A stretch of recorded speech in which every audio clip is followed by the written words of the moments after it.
like, I think the most usable spot for this in an average adventuring party is you're somewhere underground, right? You're doing the Dungeon of the Mad Mage. You're doing one of the giant epic quests from one of the grouped adventure modules, which I rate quite highly. I like those things a lot, like Tales from the Golden Ball or whatever. This is pretty much gutted in all of those, right? If you're not in the starting woods, do you need this?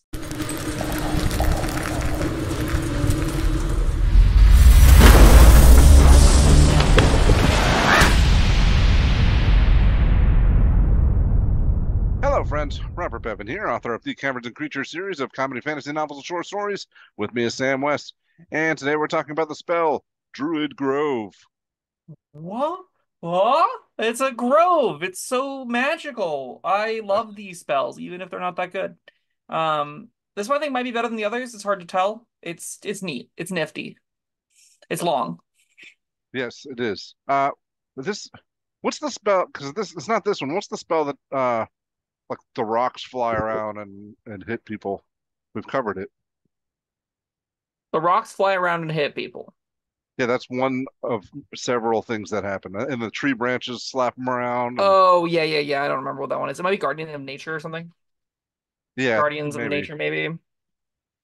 yeah, something like that. Uh, Anyway, this feels a lot like that. But yeah. It's just worse. 'Cause, like, I think you have to. The other one is felt like it had less setup. Uh, but it's not Guardians of Nature for what it's worth. I just checked. Anyway, the spell's description is from Xanathar's Guide to Everything. This is close to Harrow more than the other ones. So it's mm, 10-minute cast time, range is touch. So it requires various somatic material components. It requires mistletoe, which the spell consumes. That was harvested with a golden sickle under the light of a full moon, which is very specific. yes, it is. Duration Duration is 24 hours. You invoke the spirits of a nature to protect an area outdoors or underground. The area can be as small as a 30-foot cube or as large as a 90-foot cube. Buildings and other structures are excluded from the affected area. If you cast the spell in the same area every day for a year, it lasts until dispelled. Neat.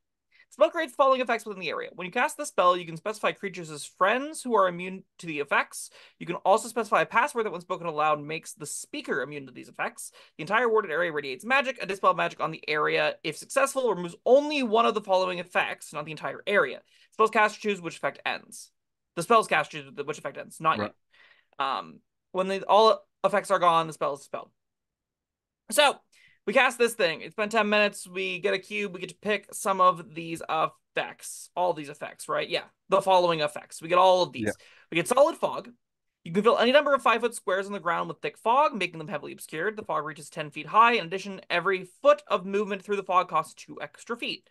It's like pea soup. To a creature immune to this effect, the fog obscures nothing. It looks like soft mist with motes of green light floating in the air. It's It's creepy. Cool. PEA soup. Yes.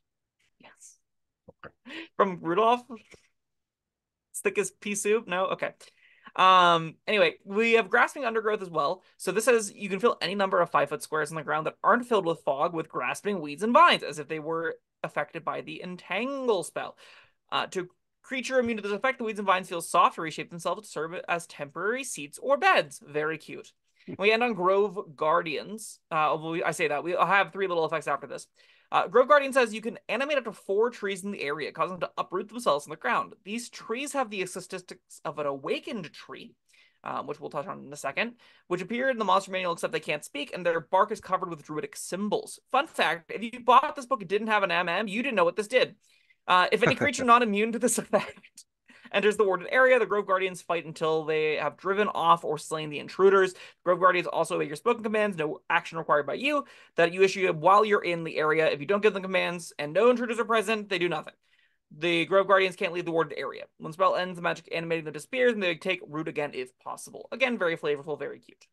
Yep. We are not done, though. There are additional spell effects. You can place your choice of one of the following magical effects within the warded area. A constant gust of wind spell in 2 locations, a spike growth in 1 location, or a wind wall in 2 locations. To a creature immune to these effects, the winds are fragrant, gentle breezes, and the area spike growth is harmless. All right. So you're always going with spike growth, right? I think there will be situations where you're okay with a gust of wind, or more specifically, 2 gusts of wind.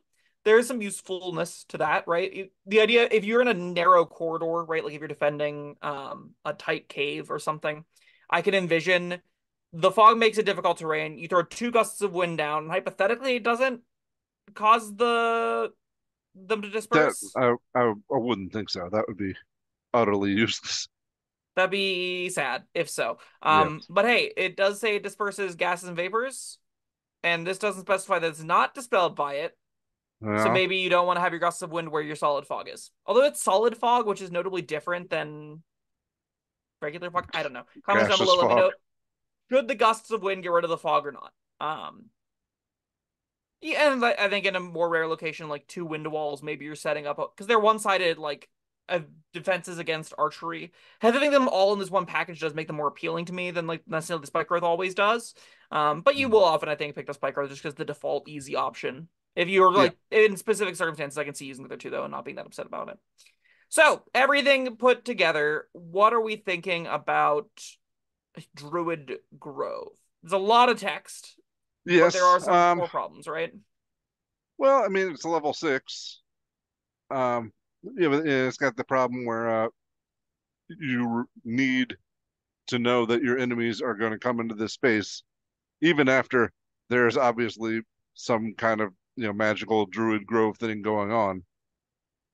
Um, More so, specifically, that space can't also be a building, which well, I think is part of it could usually be where right. you'd want defenses, right? In a building? I don't know. I mean, not if you're a druid. Maybe you're outside protecting your grove.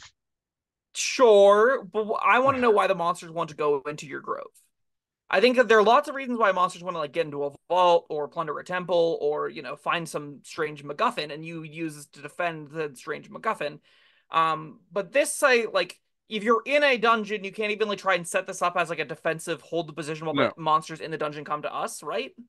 no, but I mean, not every session is going to be in a dungeon. This is your spell you use when you're outside. Right. You're outside and things are coming to attack you. And you know they're Yes, coming to where you are to attack you. And I'm like, I'm already pressed to say like Harrow and stuff aren't very castable, even in the situations where you can set them up inside dungeons. This is even more restrictive than that, it is. right? So it's But I mean, it is. already gonna be hard to cast, and now it's I got mean, a even more things 90-foot working against it. cube though is pretty big. Like so, Sure, I can imagine there will be occasions where the between two buildings or something, or uh, around a building maybe they need to you need to protect something or inconvenience your enemies to have to go around it. I don't know. sure. Going outside of a defensible space, maybe that's it. Maybe you're like are defending a shopkeep's thing, and you go, okay, can you exclude the thing? Buildings of the structure are excluded. Okay, great. So you can just like set it down on top of something, and it'll auto exclude the inside stuff, and you'll have Right. the outer defenses if you want it. All right, that's not as bad as I was thinking. It's still like again, how many situations are you defending? Whereas D&D parties are normally the aggressors. You're normally on an adventure on a quest to go do something, to go help people, to go steal something, to go kill something. So spells that only work after you've cast them in a spot over a long period of time. We've had the conversation a dozen times here where it's like those are hard to cast and not readily usable. In the situation where you do have a defensive ability, though, this does seem really solid, right? Yeah, it's got So a like lot of effects. I do want to talk about Awakened Trees real quick. So they've got 60 hit points a pop with an AC of 13, so they're not going to live very well. They're going to take a decent amount of hits. There are only things they have like outside of vulnerability to fire damage is a 3d4 plus 4 or 3d6 plus 4 bludgeoning slam attack. So they're just like two giant idiots that just club things to death. They're pretty slow. They got a speed of 20. So I mean, if you assumingly they're excluded from the Druid Grove's negative effects, so they can like kind of freely move through the fog, and then the slowed creatures get just completely trounced by these two giant chunkuses. 4, Four right? giant chunkuses, my apologies. Yeah, up to four trees, you're right. There do need to be trees there for this to do that though. So yeah, Yes. even more limiting. If you don't get the Grove Well, it's not Guardians, limiting. I mean, you don't have to have the trees. yeah, but do you want to cast this if you don't? No, but it's So if still we're in a desert, if we're castable. underwater, if we're in the Arctic, if we're in a cave system, like I think the most usable spot for this in an average adventuring party is you're somewhere underground, right? You're doing the Dungeon of the Mad Mage, you're doing one of the giant epic quests from one of the grouped adventure modules, which I rate quite highly. I like those things a lot, like Tales from the Golden Ball or whatever. This is pretty much gutted in all of those, right? If you're not in the starting woods. Do you need this? All right, what about outside the dungeon entrance and you go inside and you piss off a bunch of baddies and then run away. You say And run something away to about the where there are mother. trees. Yeah. Right. Sure. And they go, those are a lot of spooky trees and fog, and I guess I'll get them later. No, the big Right? trees are hanging out on the side of the entrance, just waiting. Sure. That's kind of funny. Um, I There's spooky guess fog though. there can be spooky fog. You can opt not to do spooky fog if you want to try and do this ambush kind of Yeah. tactic. That could be funny. I think that is probably where you're going to get the best use case out of this thing is those kind of cheesy tactics. I would expect that to happen levels 1 through 5. I don't know if the Well, upper that's tier this isn't going to dungeons. do you much good then. No, it sure isn't, right? Like I as a 13th as a spell you get at like 13th level. 11th level, sorry. Hmm. That looks a lot less appealing. The environments that this would be really well suited for look less appealing, right? We talk about this when we talk about anything that's talking about beasts. We're like, okay, they're low CR monsters, generally speaking. There aren't a ton of giant octopuses that have ray guns that are trying to kill everyone. So you're just not running into a lot of high CR beasts. Thus, things like Dominate Beast are kind of bad. I think this is kind of in the same boat, to be honest. I think this is you're not really in the woods anymore. You had your early bandit encounters, you had your early cross forest journeys, you did your woodland ranger stuff earlier. Now maybe we're crossing plains, maybe we're doing some elemental things, maybe we're going into Avernus, maybe we're going into Mount Celestia or something, right? I have if we're not doing there, volcanoes, heightened experiences in the Arctic, heightened experiences in deserts, right? More extreme environments pose new dangerous threats to the growing party. That leaves the realm of Robin Hood. You And this you looks a you lot brought worse this there, up right? before. I do not, even in high level, I like you're gonna come across terrain with trees in it. That's it it's more specific than that though. It's terrain you want to get creatures to move into that also has trees. yes. There is a difference between those two things, right? They're not going to be like, oh, I'm going to pick any random patch of woods that is vaguely close to the dungeon and expect this to work, right? No, but I don't know. I'm just like my only argument here is that I think there are going to be occasions, even at high levels, where you're in a forest. Maybe it's a spooky haunted forest.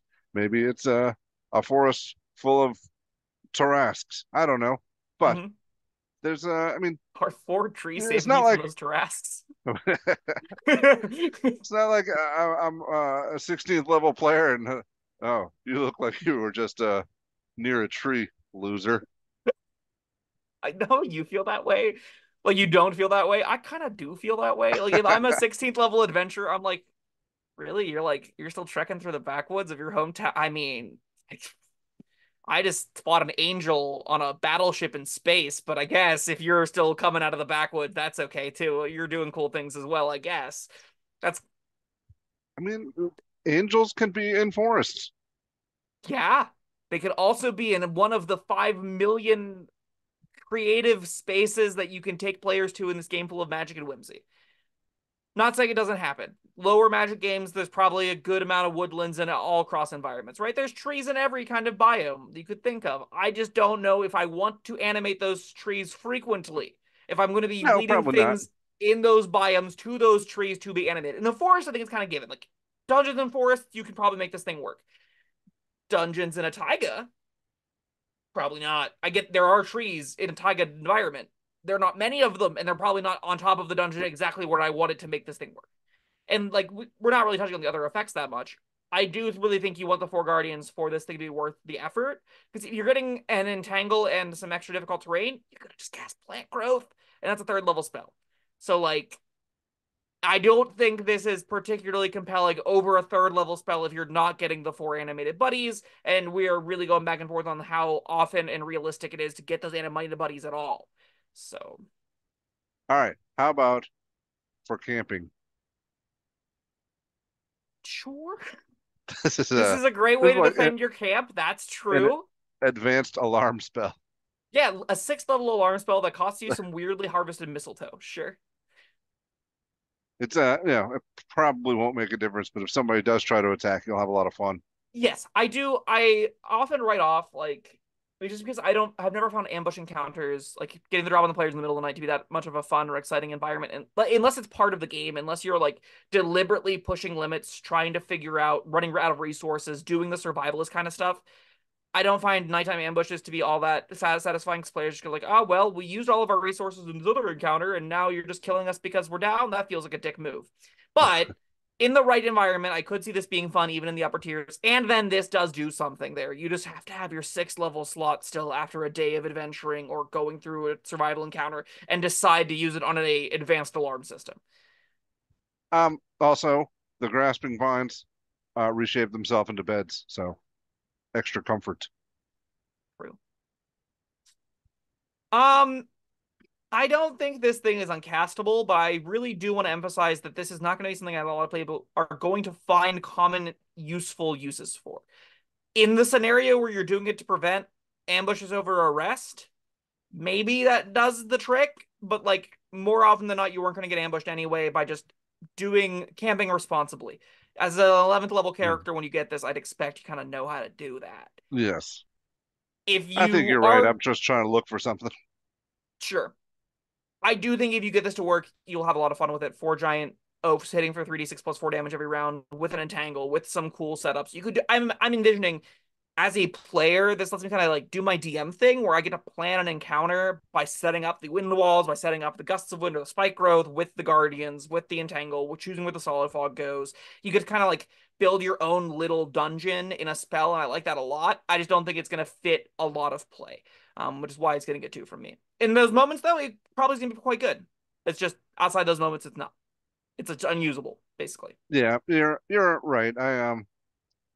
I tried my best, and my arguments came up short. And yeah, so I'll agree with you too.